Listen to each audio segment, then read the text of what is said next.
لیکن مختار ثقفی نے قسم کھا لی تھی کہ ہر اس شخص کو میں قتل کروں گا جو کوفہ سے نکل کر کربلا کے میدان میں امام حسین کے مقابل میں گیا تھا، اور جتنے گئے ہوئے تھے ان کو چن چن کر کے وہ قتل کرتا گیا، مارتا گیا۔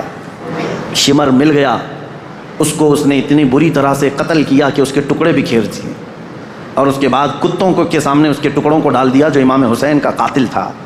پھر خولی بن یزید تھا ایک شخص، اور ایک شخص تھا جو امام حسین کے جسم اقدس پر پیر رکھ کر کے ان کو گرایا تھا، وہ تو پہلے ہی مر گیا۔ تو مختار ثقفی نے کہا کسی بھی کوفی کو مرنے کا بھی حق نہیں ہے بغیر سزا لیے ہوئے۔ اللہ ظالموں کے کام سے غافل نہیں ہے، بے خبر نہیں ہے، ہر ظالم اپنے انجام کو پہنچے گا ضرور۔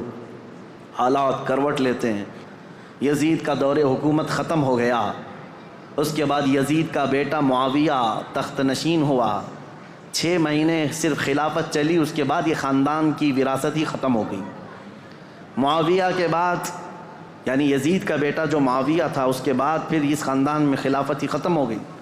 مروان کی حکومت چلی، مروان کے بیٹوں کی حکومت چلی، لیکن اس اثنا میں ایک شخص مختار ثقفی نام سے کوفہ کی سرزمین سے ابھرتا ہوا ایک نوجوان نکلا۔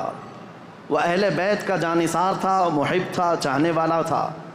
وہ کوفہ کی ساری طاقت و قوت کو اس نے جمع کر لیا، اور اسی دن سے اس نے طے کیا کہ رسول اللہ کے خاندان کے ساتھ جو ہوا ہے میں اس کا بدلہ لے کر کے رہوں گا، میں کفارہ ادا کروں گا۔ تھا تو کوفہ کا رہنے والا، اور اس نے اپنی پوری مجتمع طاقت کو لے کر وہاں کی سارے لوگوں کو جمع کر لیا۔ اس کے بعد پھر ایک بعد دیگرے لوگوں کو ڈھونڈنا شروع کیا، اور جو تاریخ ہے میرے عزیزو، اس نے پیچھا کیا سب سے پہلے اس شمر کا جس نے امام حسین کی گردن الگ کی تھی۔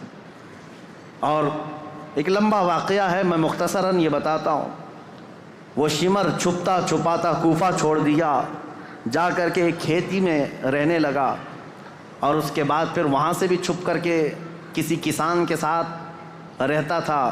لیکن مختار ثقفی نے قسم کھا لی تھی کہ ہر اس شخص کو میں قتل کروں گا جو کوفہ سے نکل کر کربلا کے میدان میں امام حسین کے مقابل میں گیا تھا، اور جتنے گئے ہوئے تھے ان کو چن چن کر کے وہ قتل کرتا گیا، مارتا گیا۔ اور اس کے بعد پھر شمر مل گیا، اس کو اس نے اتنی بری طرح سے قتل کیا کہ اس کے ٹکڑے بکھیر دیے، اور اس کے بعد کتوں کو کے سامنے اس کے ٹکڑوں کو ڈال دیا جو امام حسین کا قاتل تھا۔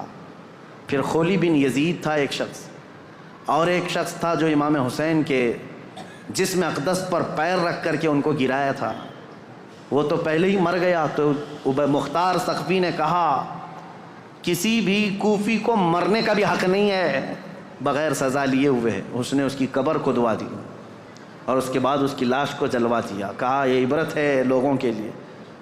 اور اس کے بعد عبید اللہ بن زیاد جو گورنر تھا، اس کی جنگ ہو گئی ابراہیم ایک اور گورنر بصرہ کے گورنر کے ساتھ، اور وہ حاوی ہو گیا، عبید اللہ بن زیاد کی فوج ماری گئی۔ پھر عبید اللہ بن زیاد گرفتار ہو کر کے آیا، تو مختار ثقفی گیا اور کہا کہ یہ شخص میرے حوالے کرو، یہی ہے پورے کربلا کی داستان کا اصل مجرم۔ کوفہ کا گورنر بن کر کے آیا، امام مسلم کو قتل کیا، ہانی بن عروہ کو قتل کیا، اور اسی نے بھیجا تھا کربلا میں۔ پھر عبید اللہ بن زیاد کو اس نے گرفتار کر کے چوراہے پر کھڑا کیا، اور اس کے بعد اس کے ساتھ بھی وہی حشر ہوا میرے عزیزو، جس کو بیان نہیں کیا جا سکتا، کہ وہ موت مانگتا تھا لیکن کوئی اس کو وہاں پر مکمل قتل کرنا بھی نہیں چاہتا تھا۔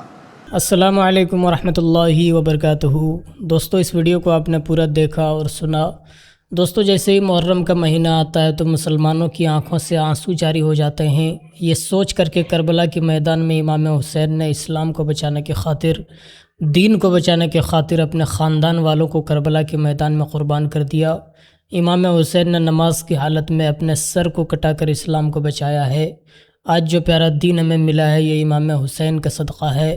دوستو، کربلا کے میدان میں جو یزید تھے وہ کتنے بے رحم تھے، آپ جب اس کا واقعہ سنیں گے تب آپ کو پتہ چلے گا۔ لیکن دوستو، کربلا میں جتنے بھی یزید تھے اور جنہوں نے بھی امام حسین اور ان کے خاندان والوں پر ظلم کیا، ان لوگوں کا بہت برا انجام ہوا، جیسا کہ آپ نے ابھی مفتی سلمان اظہری صاحب سے سنا۔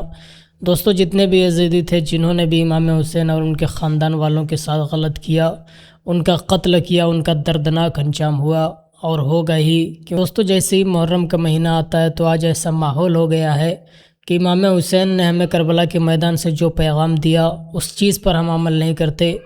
ہم تعزیہ، ڈھول، باجے، تماشے وغیرہ میں لگ جاتے ہیں، ماتم وغیرہ کیا کرتے ہیں، لیکن امام حسین ایسا کرنے سے خوش نہیں ہوں گے۔ امام حسین نے کربلا کے میدان سے ہمیں کیا پیغام دیا، اپنے سر کو کٹا کر ہمیں کیا سبق دیا۔ امام حسین نے کربلا کے میدان میں اپنے سر کو کٹا کر ہمیں یہی سبق دیا کہ اے مسلمانوں، اے میرے نانا جان کے ماننے والوں، چاہے کوئی بھی مصیبت آئے، کوئی بھی پریشانی آئے، کبھی نماز مت چھوڑنا۔ لیکن دوستو آج ہم تندرست ہیں اور ہمارے پاس کام بھی اگر نہیں ہے پھر بھی ہم نماز نہیں پڑھتے، اور جو چیز ہمیں نہیں کرنے کا حکم ہے وہ چیز ہم کرتے ہیں۔ ڈھول بجانا اسلام میں حرام ہے، لیکن جیسے ہی محرم کا مہینہ آتا ہے تو لوگ ڈھول بجایا کرتے ہیں، تماشے کرتے ہیں اور ماتم وغیرہ کیا کرتے ہیں۔ ان چیزوں سے امام حسین خوش نہیں ہوں گے۔ تو اس ویڈیو پر آپ اپنی کیا رائے رکھتے ہیں ہمیں کمنٹ کے ذریعے ضرور بتائیں، اور اس ویڈیو کو زیادہ سے زیادہ اپنے دوستوں احباب تک ضرور شیئر کریں۔ خدا حافظ۔